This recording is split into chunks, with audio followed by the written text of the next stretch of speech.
दोस्तों, शुक्रवार की सुबह धनबाद एक बार फिर से गोलियों से गूंज उठा और जनता श्रमिक संघ से जुड़े शुभम यादव की निर्मम हत्या कर शुभम यादव की हत्या के बाद अमूमन यह माना गया कि धनबाद और धनबाद की सियासत में कोयले की रंजिश या कोयले पर जो वर्चस्व का खेल चलता है, शुभम यादव भी उसी की भेंट चढ़ गए। लेकिन शुभम यादव की हत्या के बाद एक पत्र सोशल मीडिया पर वायरल होने लगा और उसके साथ ही एक बार फिर से प्रिंस खान और धनबाद सांसद ढुल्लू महतो के बीच के रिश्ते केंद्र में आ गए। यानी फरार अपराधी प्रिंस खान और सांसद ढुल्लू महतो के बीच के रिश्ते की जो कहानी दबे जुबान कही जाती रही है, पुलिस की फाइलों से जो निकलती रही है, एक बार फिर से वही ढुल्लू महतो और वही प्रिंस खान चर्चाओं के केंद्र में आ गए। दरअसल अपनी हत्या के पहले शुभम यादव ने झारखंड पुलिस महानिदेशक को एक पत्र लिखा था। हालांकि जब तक उनकी हत्या हुई थी तब तक वह पत्र पुलिस विभाग तक पहुंचा नहीं होगा, यह माना जा रहा है। लेकिन इसके पहले कि पुलिस महानिदेशक तक या पुलिस विभाग तक वह पत्र पहुंचे, शुभम यादव को खामोश कर दिया गया।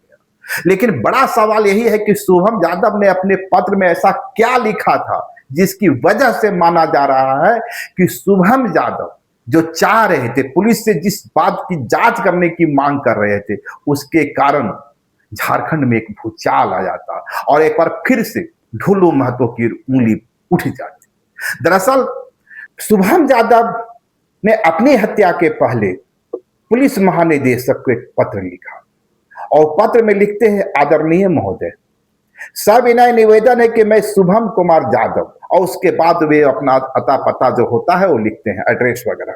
उसके बाद लिखते हैं, मैं इस पत्र के माध्यम से निवेदन पूर्वक आग्रह करना चाहता हूं कि कुछ दिनों से मीडिया के माध्यम से ढुल्लू महतो और दुर्दांत फरार अपराधी प्रिंस खान के बीच आपसी संबंधों की चर्चा केंद्र में है।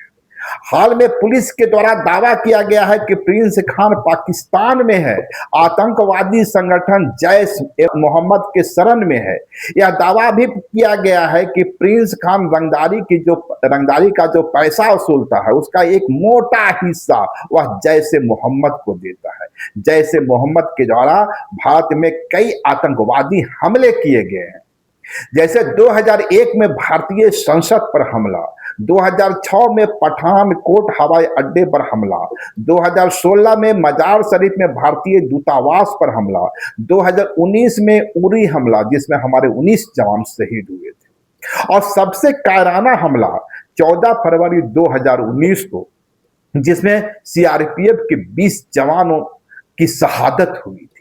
शुभम यादव आगे लिखते हैं कि ढुल्लू महतो और प्रिंस खान के आपसी संबंधों की जांच एक एसआईटी बनाकर की जाए और जांच में जो भी सच्चाई सामने आए उस पर त्वरित कार्रवाई की जाए। अब जो जैसे ही सोशल मीडिया पर यह शुभम यादव का पोस्ट या शुभम यादव की जो चिट्ठी है पुलिस महानिदेशक के नाम लिखी हुई वायरल होने लगा, कई सवाल खड़े और धनबाद के मेयर संजीव सिंह सामने आए और उन्होंने भी इस चिट्ठी को लेकर कुछ एक इशारे किए, कुछ सवाल किए।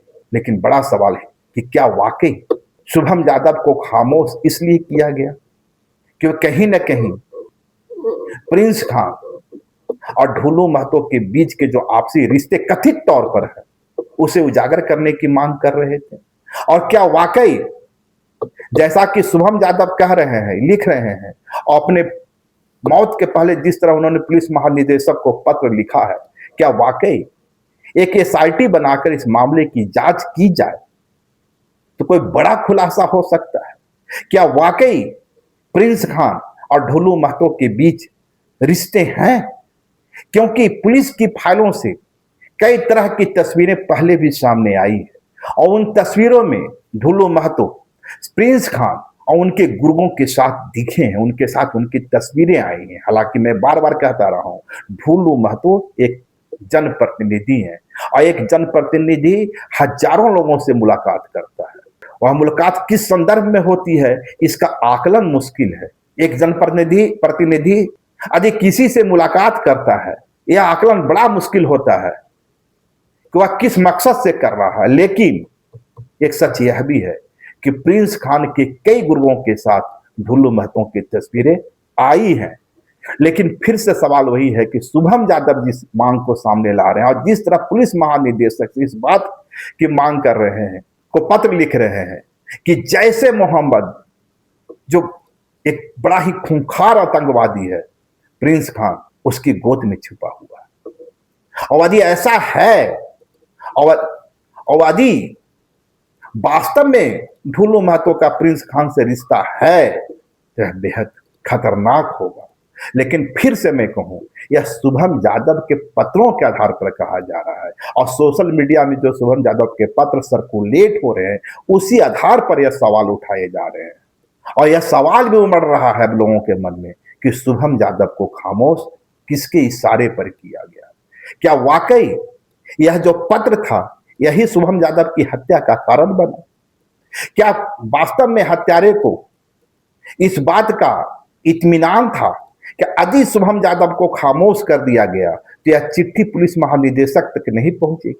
क्या हत्यारों के इस बात की भनक लग चुकी थी कि शुभम यादव कोई पत्र लिखने वाले हैं और इसके पहले ही उसकी हत्या कर दी गई? लेकिन शुभम यादव पहले ही पत्र लिख चुके थे।